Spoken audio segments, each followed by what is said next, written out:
Medan, kota yang tercinta, kota kita berbakti. Horas, kota Medan, menjuah-juah, menjuah-juah. Saya nggak berani menyebut yel-yel dari ini ya, sambutan dari Nias, karena saya memang sudah ketakutan ya, saya sudah fobia terhadap Nias. Orang-orang Nias sudah terbukti ampuh menyebarkan Nias fobia kepada saya, mungkin kepada masyarakat yang lain juga. Jadi begini, saya ingin ceritakan, saya seminggu ini saya sudah diblokir sama Facebook karena laporannya seperti itu. Jadi saat ini saya mau sampaikan kronologis apa yang saya alami sehingga terjadi video yang saya menjadi heboh seperti itu. Dulu saya dikenalkan oleh seseorang, diproyeksikan menjadi seorang wakil ketua Banteng Muda Indonesia Kecamatan Medan Selayang, di mana ketuanya adalah Yami Tema Tirtajaya Laoli. Kemudian Tirta Jaya Laoli meng-SMS saya dan akhirnya kami berjanji berjumpa di restoran Jerman di dekat Tasbi. Saya lupa namanya, restoran Jerman di dekat Tasbi di Jalan Setiabudi. Kemudian saya membawa teman saya, seorang teman saya etnis Tionghoa, bukan ini ya. Teman saya etnis Tionghoa, ya sahabat saya lah waktu itu kan begitu.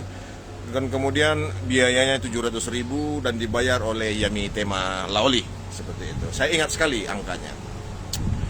Nah, saya ditraktir seperti itu, otomatis saya berpikir bagaimana membalas budi ini seorang sahabat seperti itu. Dan akhirnya saya berujar, besok-besoknya saya berujar, saya teringat itu hutang budi saya ditraktir 700.000 rupiah. Saya bilang seperti ini, ketua, apakah punya kenalan di Taman Setiabudi Indah di perumahan? Adakah punya relasi? Dan dia bilang, ada bang, Odi Batubara. Waktu itu Sekcam di kantor camat Selayang.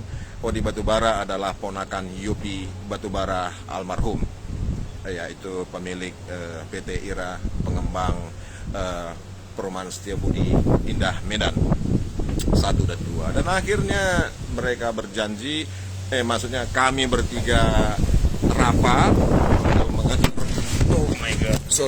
untuk mengatur segala sesuatunya. Angin kencang ya, mengatur segala sesuatunya. Dan 2014 sambil ini berlalu, saya 2014 berangkat ke Inggris di awal Desember, sekitar tanggal 2. Nah, di awal Desember sekitar 2-3 seperti itu. Dan kemudian Yami Tema Laoli ternyata memiliki kontak dengan Pak Mendiang Yopi Batubara dan menerima kontrak dari Yopi Batubara. Kemudian saya dipanggil oleh Yami Tema Laoli dari Inggris ini. Saya mengerjakannya seperti itu ya, untuk mengeksekusi angkutan sampah, karena profesi saya adalah angkutan sampah swasta, namanya CV Solusi seperti itu. Dan akhirnya karena beliau tidak tahu bagaimana mengeksekusi sampah, akhirnya saya pulang setelah 3 minggu dari sini mengantar anak-anak saya untuk bergabung dengan mamanya yang ambil S3 di sini. Akhirnya saya pulang ke Medan segera 25 Desember untuk mengeksekusi sampah di perumahan Taman Setiabudi Indah Medan 1 dan 2. Saya pulang, saya rekrut orang-orang, saya bangun sistem, termasuk membangun TPA, bekerja sama dengan warga Marga Sembiring ya di Simalingkar B, dan juga ketua PP setempat. Saya nggak mau sebut namanya, ketua pemuda Pancasila seperti itu. Ya, kita bersahabat dengan semua pihak seperti itu. Semua pihak mendapat makanannya masing-masing seperti itu. Saya dan Yami Tema Laoli menandatangani kontrak 5 tahun di notaris, saya lupa, Boru Siregar di Ayahanda, Jalan Sendo atau jalan apa itu, dekat GKPA itu, Wisma Angkola seperti itu. Jadi saya menandatangani 5 tahun kontrak seperti itu. Dan saya merekrut orang-orang, Saya bangun sistem saya ya otomatis beda manajemen, beda gaya, dan beda cost. Dan cost yang saya karena manajemen saya ahli di situ, otomatis cost bisa saya perkecil karena memang saya bangun sistem yang bagus dan saya sudah adopsi dari barat waktu saya di Australia dan saya di Inggris. Cuman 3 minggu saya pelajari tentang persampahan segera. Di Australia juga sudah 2 tahun saya pelajari. Nah akhirnya saya kembali ke Inggris setelah setahun, sekitar ya lebih kurang setahun itu saya kembali ke Inggris, dan kemudian Yamite Malauli menginginkan meng-SMS, bukan meng-SMS, BBM saya, bahwasanya dia bilang TPA saya tidak dipertanyakan legalitasnya, seperti itu. Dan akhirnya oke, ini sudah mulai kelihatan gejala sabotase seperti itu. Dan akhirnya saya kembali ke Medan dan akhirnya saya bilang rupanya malam-malam manajer PT Kanijaya Sentosa bernama Heri itu memanggil anggota saya malam-malam untuk tanda tangan kontrak sepihak, yaitu kontrak hanya sebulan dan sepihak karena Yamite Malauli hanya yang memegang, pihak KPT Kanijaya Sentosa saja yang memegang kopi kontrak. Dan akhirnya dibajaklah anggota saya, dan keuntungan saya bukakan di sini 30 juta satu bulan. Profit saya 30 juta, dan biasanya saya ini punya invoice 69 juta per bulan kepada PT Kanijaya, sebelum di luar kutipan yang lain ada iuran berupa potong rumput ya, potong pohon, seperti itu. Ada tagihan berbeda seperti itu. Jadi dia menginginkan. Nah, setelah anggota saya dibajak oleh PT Kanijaya Sentosa, TPA-nya itu juga yang saya bangun kerjasama dengan koordinasi dengan Marga Sembiring di Simalingkar B, seperti itu. Nah akhirnya setelah hal tersebut terjadi, saya dibajak, saya dirampasi, saya terpukul. Saya bicara dengan Tema Lauli waktu itu, waduh gimana ketua, itu cicilan mobil saya, armada saya ada 1, seperti itu. Dan dia diam saja. Kawan-kawan sekalian, saya mengaku bahwasanya tentu saya frustasi. Waktu itu frustasi, ada takut, ada frustasi karena bapaknya adalah Menteri Hukum dan HAM. Dan ya, tulangnya pamannya kita tahu siapa. Saya tidak mau ribut, tidak berani ribut persisnya. Tidak berani ribut, dan akhirnya saya berpikir kalau saya kerjakan ini, saya harus bayar pengacara untuk hasil yang belum tentu hasilnya. Tapi kalau saya kembali ke Inggris, minimal 1,5 juta per hari saya dapat. Akhirnya saya putuskan dengan rasa kecewa, dengan rasa berat hati, saya putuskan untuk tidak mengambil jalur hukum.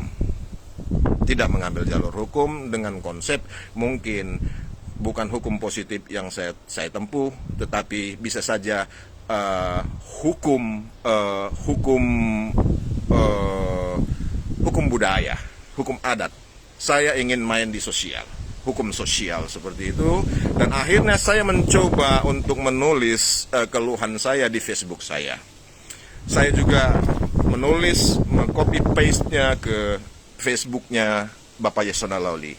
Begini lebih kurang isinya. Kepada yang terhormat, kepada siapa saja yang bisa menghubungkan saya kepada Pak Yasona Lauli, Menkumham RI, agar kami dapat membicarakan kerugian yang ditimbulkan oleh anaknya atas nama Yamitema Tirtajaya Lauli senilai 1,4 miliar rupiah dengan kira-kira 30 juta kali 48 bulan. Seperti itu lebih kurangnya, seperti itu. 1,4 miliar rupiah agar terima kasih.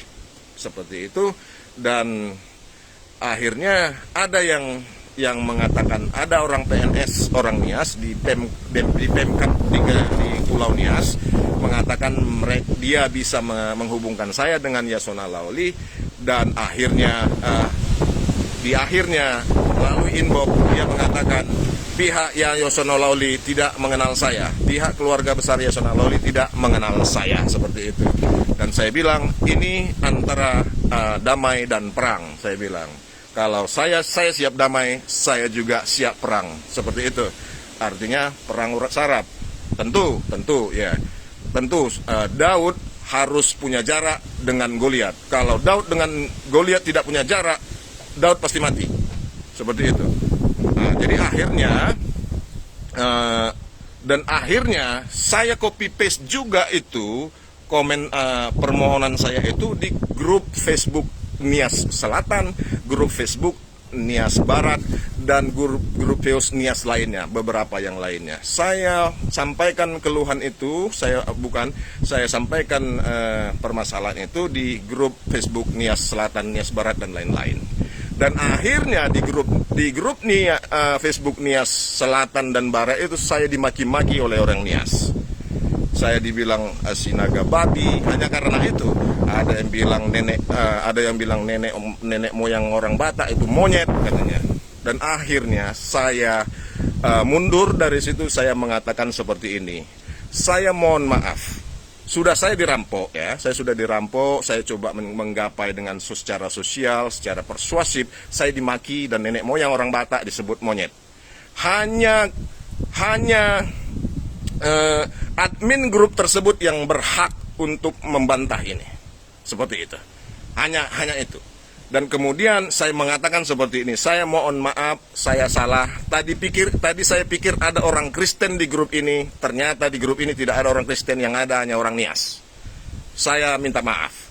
Saya bersalah. Saya bilang seperti itu dan saya dikeluarkan dari grup itu oleh admin pasti dengan sakit hati dan hancur lebur karena saya sudah dirampok oleh orang Nias dan kemudian saya dimaki-maki hanya meminta pertolongan supaya menyelesaikan secara hukum adat dan akhirnya saya dimaki-maki dan ditendang keluar seperti itu.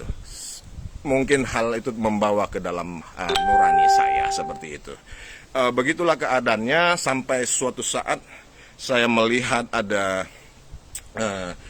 kesempatan untuk mendamaikan Ibu Gea dengan, saya lupa itu Marga Ginting itu, saya lupa namanya. Jadi saya berpikir saya mampu memberi 100 juta kepada Ibu Gea untuk uang perdamaian yang dimintanya dari 150 juta dan Ibu Nur Halimah saya pikir saya bersedia membayar uang sekolah anaknya, keluhan dia sebelum Ibu Nur Halimah keguguran karena terlalu stres. Itu pasti suami di penjara dan sebagainya, dia pasti stres. Tapi artinya kalau mereka bisa didamaikan seperti itu, diperdamaikan, Ibu Gea bisa dapat 100 juta, itu kan keren. Artinya Ibu Gea bisa membangun hidupnya, sisa hidupnya ke depan dengan 100 juta bisa bisa jadi toke apa begitu. Seperti itu yang pemikiran saya sangat sederhana seperti itu. Jadi yang mau saya sampaikan, saya sudah dirampoki oleh orang Nias. Kemudian saya dimaki-maki sama orang Nias ketika saya sampaikan hal tersebut untuk minta bantuan. Dan saya dihina, nenek moyang orang Batak dihina sebagai monyet oleh orang Nias di grup Nias Selatan.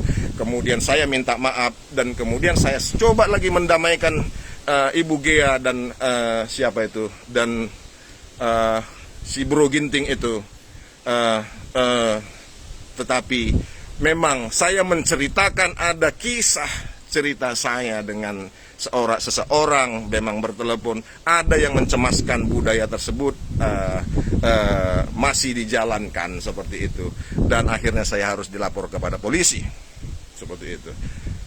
Kawan-kawan orang Medan yang budiman, Anda berhak untuk menilai segala sesuatunya secara holistik, secara komprehensif, mulai dari runtutan cerita ini.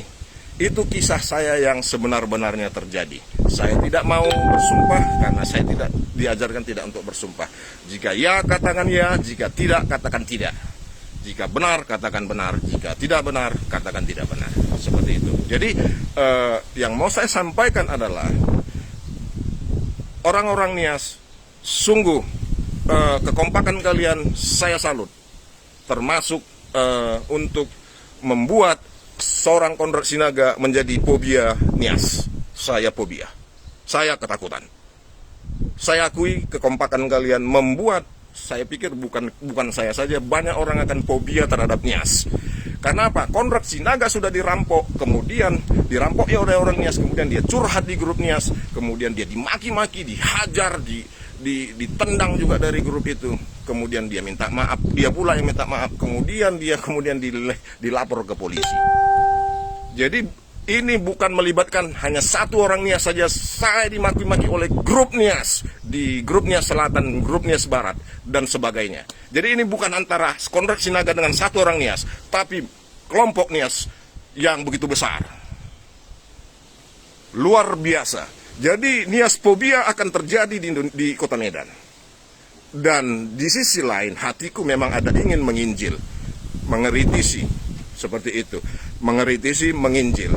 Tapi saat ini saya mau katakan, saya kibaskan kakiku, di debu di kakiku, dan aku akan berbalik. Aku sudah selesai dengan penginjilan dengan orang Nias, dan sehingga penghukuman kepada Sodom akan lebih ringan daripada hukuman kepada kalian. Seperti itu. Jadi saya mau sampaikan bahwasanya apapun yang terjadi di depan, apakah saya dijemput oleh Bareskrim seperti yang kalian memang hebat, Yasona Lawli hebat. Dia adalah Menkumham RI yang powerful, maha kuasa di Indonesia. Yasona Lawli maha kuasa di Indonesia, itu versi orang Nias. Saya akuin itu. Kalaupun saya dijemput dengan tangan terborgol, artinya saya sudah berjuang. Bahwasanya orang Batak bukan kaleng-kaleng, orang Medan bukan kaleng-kaleng. Orang benar tidak boleh mengkalah dengan sekelompok orang Nias yang powerful karena Yasona Lawli. Saya dizolimi, tapi kemudian kalian melaporkan saya ke polisi. Tuhan besertaku. Kalian mendatangi aku dengan kuasa Yasona Lawli yang maha hebat, Menkumham RI. Saya mendatangimu dengan kebenaran di hatiku, di otakku, di jiwaku, di ragaku. Kebenaran ku bawa untuk kuasa dari Tuhanku yang maha kuasa menghantammu dengan ali-aliku dari jauh. Seperti itu. Intinya apapun yang terjadi di depan, apakah saya harus dijemput oleh Interpol dengan tangan terborgol, saya sudah berjuang. Sudah berjuang menghadapi Nias-Nias bajingan. Nias-Nias yang merasa suci. Kalian kompak menghantami aku. Dan aku berjuang sampai aku tidak mampu lagi untuk mengatakan apapun. Aku berjuang. Dan di sisi lain, aku mengucapkan terima kasih kepada orang-orang Nias yang sudah mengerti dan mendukung aku secara inbox. Demikianlah saya sampaikan hal ini secara komprehensif, tanpa teks, apa yang saya alami, deritaku selama ini ku alami dan ku sampaikan kepada ini. Saya juga udah pernah sampaikan kepada Simon Simanjuntak ya. Simon Simanjuntak yang staf ahli DPR RI dari PDIP. Saya sudah pernah sampaikan ini karena ini bicara tentang PDIP, tapi ada hubungan dengan PDIP. Tapi Simon Simanjuntak, Anda tidak ada respon yang tepat, walaupun kita kawan satu kampus dulu. Ya, saya juga mengecam Anda bahwasanya Anda terlalu ego dan Anda tidak peduli sama teman. Seperti itu. Jadi intinya saya sudah berjuang. Terima kasih. Ada telepon masuk.